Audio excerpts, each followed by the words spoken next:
సాంబ శివ నీదు మహిమ ఎన్నటికీ తెలియదాయే సాంబ శివ నీదు మహిమ ఎన్నటికీ తెలియదాయే సాంబ శివ నీదు మహిమ ఎన్నటికీ తెలియదాయే సాంబ శివ నీదు మహిమ ఎన్నటికీ తెలియదాయే హర హర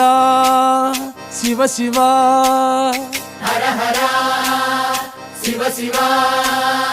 గంగా జలము తెచ్చి నీకు అభిషేకము చేతునంటే గంగా జలము తెచ్చి నీకు అభిషేకము మరి చేతునంటే గంగ జలమున చేప కప్పల ఎంగిలంటున్నావు శంభో హర హర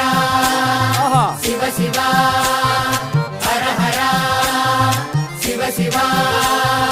సాంబ శివ నీదు మహిమ ఎన్నటికీ తెలియదాయే హర హర శివ శివ ఆవు పాలు తెచ్చి నీకు అర్పితము చేతునంటే పాలు తెచ్చి నీకు అర్పితము